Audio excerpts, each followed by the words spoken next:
A very good morning, students. Today I will explain you question answers of the chapter. Actually, this is a poem. Take time from your 8th class English channel book. First of all, we will do read to understand. A part, answer these questions with reference to the context. And this is the line, students. These are line based questions. And look in O at A. This is from your chapter. This line is from your chapter. And now we will read question as well as answers. What does the poet ask the reader to look at? तो क्या करने के लिए बोल रहा है poet यहाँ पे? Answer, the poet ask the reader to look at a towering tree. Okay, इस लाइन के अकॉर्डिंग आपको आंसर देना है. ठीक है, वैसे तो बहुत कुछ बोल रहा है इस पोम में पोएट, लेकिन आपको according to this line you have to answer. What do you understand by the word O? Answer, the word O as being used here means wonder and admiration. Okay, now question 3. Why do you think the poet asked the reader to look at it in awe? Answer, the poet asked the reader to look at a towering tree in awe to appreciate the beauty and wonders offered by nature everywhere around us, which we do not have time to see due to our busy lives. Now let us do answer these questions. This is the B part. First question. What are some of the things that the poet says we must take time for? Answer. The poet says that we must take time to gaze at a sunset sky, watch a moonlit sea, look in awe at a towering tree, look in the heart of a flower, view a high mountain, listen to the song of birds, and reassure our closest friend of our never ending love and loyalty. So students, मैं यहाँ पे आपको कुछ words के meanings बता देती हूँ, क्योंकि आप लोग बहुत कंफ्यूज हो जाते हो. बेटा, आपको ज़रूरी नहीं है कि सेम टू सेम आंसर आपको लिखना है. आप अपनी तरफ से बनाकर भी लिख सकते हो, वर्ड्स में थोड़ा चेंज कर सकते हो. ओके, तो गेज होता है घूरना, to look in a fix direction for a long time. जैसे हम घूरते रहते हैं किसी चीज़ को लॉन्ग टाइम तक, उसके लिए बोल रहा है राइटर यहाँ पे. वॉच ए मूनलिट सी. मूनलिट मीन्स जब चंद्रमा की रोशनी समुद्र पे पड़ती है उस टाइम पे आप सी को देखो.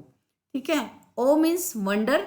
ओके, तो लुक इन ओ मतलब वंडर, वंडर में देखो, सरप्राइज में देखो. टावरिंग मीन्स बहुत लॉन्ग ट्रीज होते हैं वो, उनको. व्यू मीन्स देखना. ओके, और यहाँ पे है रीअश्योर मीन्स विश्वास दिलाना, कि अपने क्लोजेस्ट फ्रेंड है उसको आप विश्वास दिलाओ कि हमारा लव और लॉयल्टी है वो कभी एंड नहीं होगी. ठीक है, चलो let us do next question. What aspects of natural beauty are highlighted in the poem? Okay, natural beauty के कौन से एस्पेक्ट यहाँ पे हाईलाइट किए गए हैं? बेटा, कुछ बच्चों ने मुझसे रिक्वेस्ट की कि मैम आप थोड़ा हिंदी में भी बता दिया करो question answers so that we can understand well. That's why I am explaining. Okay.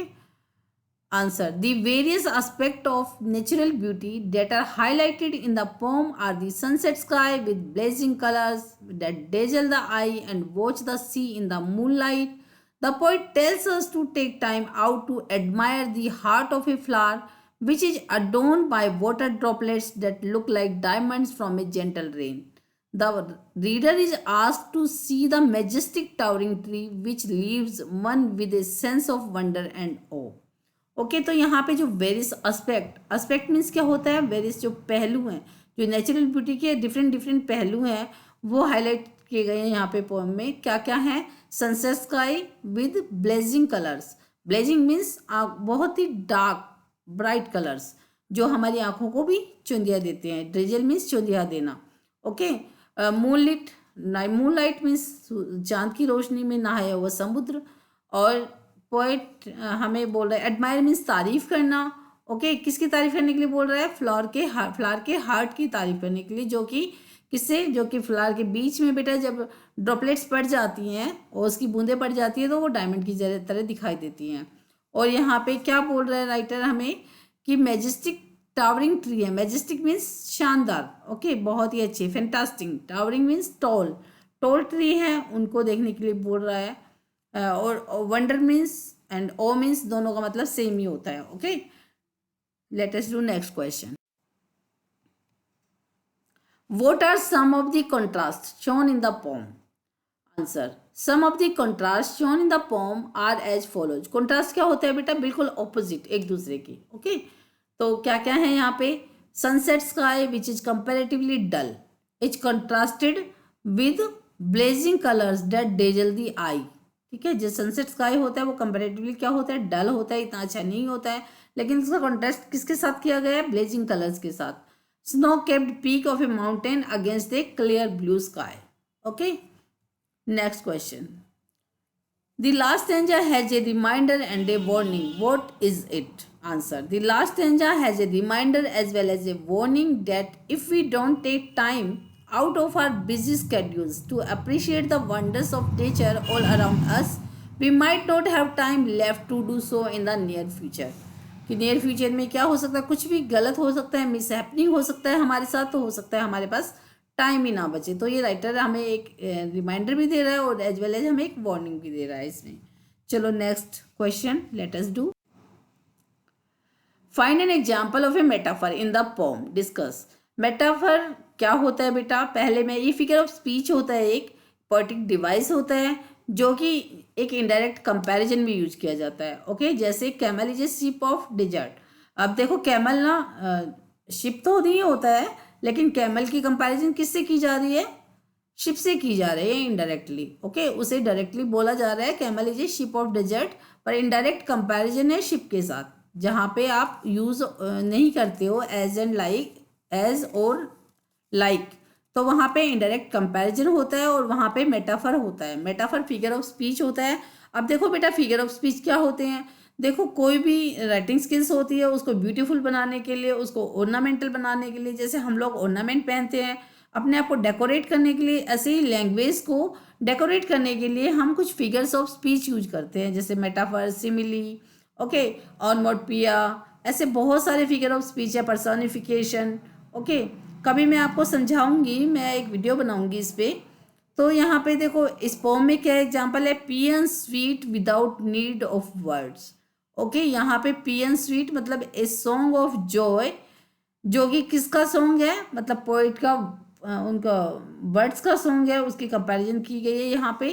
तो यहाँ पे मेटाफर है, और मेटाफर के और भी एग्जाम्पल देती हूँ मैं आपको। जस्ट लाइक हम कहते हैं किसी लड़की को शी इज मून, है ना, जैसे वो तो चंद्रमा है, तो चंद्रमा तो नहीं है वो लड़की, बट वो ब्यूटीफुल है चंद्रमा के जैसे, तो उसकी कंपैरिजन किसके साथ की जा रही है? चंद्रमा के साथ। ऐसे ही जैसे हम कह सकते हैं, कई बार कोई ब्रेव होता है बहुत ज़्यादा, तो हम कहते हैं ही इज़ आर लायन, कि वो तो हमारा शेर है, तो उसकी कंपैरिजन शेर के साथ की जा रही है, मतलब शेर की ब्रेवरी के साथ की जा रही है।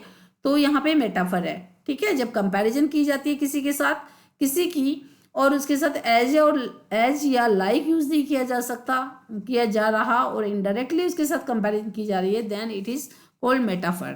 मुझे लगता है आपको ये समझ आ गया होगा। Now let us see discuss and write. First question, the poet suggest that we look at the heart of a flower. What do you think the poet means by this? Answer. The poet means that we should feel the beauty and delicacy of the nature. It will make our mind peaceful, relaxed and fill our hearts joy and happiness.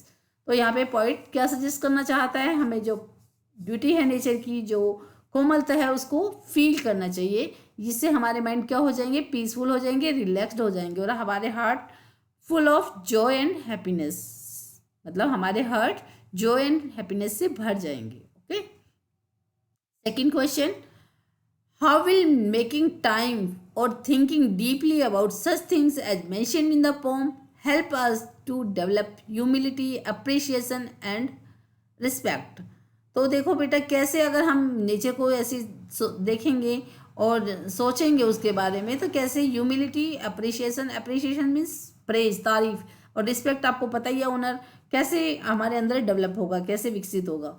Answer. When we will take our time to understand the beauty of the nature, it will take out us from materialism and help us to develop humility, appreciation and respect, as this world is full of wonders, but due to our busy life we are not able to realize.